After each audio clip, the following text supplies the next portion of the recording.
Let's talk about the conversation that never happens at family dinners, but probably should. You swore you'd never be like your mother. You promised yourself at 17, standing in your childhood bedroom, staring at the ceiling, you would do everything differently. You would not scream like that. You would not shut down like that. You would not make the same choices, repeat the same patterns, build the same walls. And then, one Tuesday, completely out of nowhere, you open your mouth and your mother's voice comes out. Or you notice your hands shaking with the same anxiety your father never talked about. Or you look at your relationship and realize, with a cold, sick feeling in your stomach, that it looks suspiciously like the one you grew up watching. The one you spent years being absolutely certain you would never recreate. What is happening? Are you broken? Is it fate? Is it some kind of cosmic punishment? No. It is biology. And once you understand the mechanism, it stops feeling like a curse and starts feeling like something you can actually work with. Let's go back to the beginning. Not 300 years this time. Further. Way further. Picture early humans living in small, tight groups. No instruction manuals, no parenting books, no therapy. Just survival and a desperate need to pass on information fast enough that your children don't make the same fatal mistakes you did. Nature solved this with a breathtakingly elegant system. Children are born as pure, extraordinarily sensitive recording devices. Their brains, from birth through roughly age 7, operate in a state of near constant hypnosis, a theta brainwave state, the same state adults enter during deep meditation. In this mode, the child's brain does not critically evaluate incoming information. It simply absorbs it, all of it, as absolute truth. Watch how mother handles fear, recorded. Watch how father handles conflict, recorded. Watch what happens when someone cries, asks for too much, needs something, makes a mistake. Recorded, recorded, recorded. The child is not choosing any of this. The child is not deciding, yes, I'll adopt this belief system. The child is a sponge dropped into whatever emotional water they were born into, and they soak up every molecule. This was genius design for a world where you needed to transmit survival knowledge in the first few years of life or die. The problem is that we are no longer living in that world, and the software running on this ancient hardware has not been updated. Here is where it gets genuinely fascinating. Researchers studying trauma, and in particular a field called epigenetics, discovered something that shook the scientific community when it first came out because it sounded too strange to be real. Trauma changes gene expression. Not the genes themselves, your DNA stays the same, but the way those genes are switched on or off. And these changes can be inherited, passed down. Your grandmother survived something devastating. Her nervous system adapted to survive that threat, and something about that adaptation got written into the biology of her children, and their children, and potentially you. Studies on descendants of Holocaust survivors, on children of famine survivors, on families with histories of war and displacement, they show measurable differences in stress hormone levels, in anxiety responses, in the way the nervous system reacts to perceived danger. The body is carrying memories it never personally lived through. This is not metaphor. This is not poetry. This is molecular biology telling us that family history lives inside us in a way we are only beginning to understand. But let's bring this back to Tuesday, to the moment you heard your mother's voice come out of your own throat. Because the epigenetic layer is the deep background, but there is a much more immediate mechanism at work every single day. And it is called the nervous system's relentless commitment to the familiar. Here is the thing about the human brain that nobody tells you when you are young and furious and certain you will escape your family's patterns. The brain does not organize experience around what is good for you.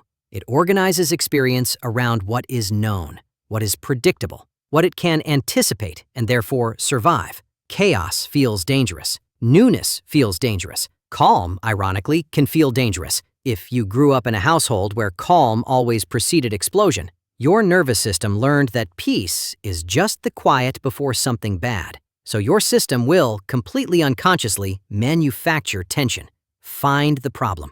Create the conflict. Not because you are self-destructive, because your nervous system is doing exactly what it was designed to do, keeping you in terrain it recognizes. This is why people raised by emotionally unavailable parents so reliably end up in relationships with emotionally unavailable partners. Not because they don't know better, not because they don't want better, because available, present, consistent love feels, at a nervous system level, foreign, uncomfortable, suspicious, like waiting for the catch. The pattern is not stupidity. The pattern is the brain protecting you from the unbearable uncertainty of the unknown by steering you back toward the landscape it was mapped on. So, what does research actually tell us? It tells us what most of us already quietly know, but haven't had language for. The majority of people recognize patterns in themselves that came directly from their parents. Most of them have tried at some point to simply stop, to just decide to be different. And most of them have discovered that deciding is not enough, because you cannot think your way out of a nervous system pattern. You cannot intellectually override a response that lives below thought, in the body, in the automatic reactions that fire before your conscious mind even registers what's happening. Understanding the pattern, which is valuable, which is the necessary first step, is not the same as rewiring it. Here is what actually works. And I want to be precise, because this is not the space for vague inspiration. The nervous system changes through experience, not insight. This means you have to repeatedly, consistently have different experiences in your body, in real time, until the new response becomes as automatic as the old one. Therapy that works with the body, not just the story. Relationships where you practice tolerating comfort, tolerating stability, tolerating being known without catastrophe following. Small moments, repeated thousands of times, building new neural pathways the way water slowly carves new channels through stone. It is not fast. It is not linear. You will loop back. You will have the Tuesday moment again and again. The measure of progress is not that the pattern never appears. It is how quickly you catch it, how gently you can turn toward it instead of away, how much you can stay with the discomfort of doing something different instead of reaching automatically for the familiar. And here is the thing I want you to hold on to. The fact that you repeat your parents' patterns does not mean you are your parents. It means you are human. It means your brain worked exactly the way brains are supposed to work, absorbing the world you were handed, building maps from the territory you were given. You did not choose the original download, but you are, right now, the only person alive who can choose what happens next with it. So here is what actually breaking the cycle looks like. Not inspiration, a practical sequence. Step 1. Name it in real time. Not later, not in a journal at midnight. The moment you notice the familiar reaction rising, the shutdown, the explosion, the disappearing, say it internally. This is the pattern. That split second of recognition is the entire game. You cannot change what you cannot see. Step 2. Interrupt the body before you touch the behavior. The pattern lives in your nervous system, not your thoughts, so you have to reach it there. Slow the breath down, physically. 4 seconds in, 6 seconds out.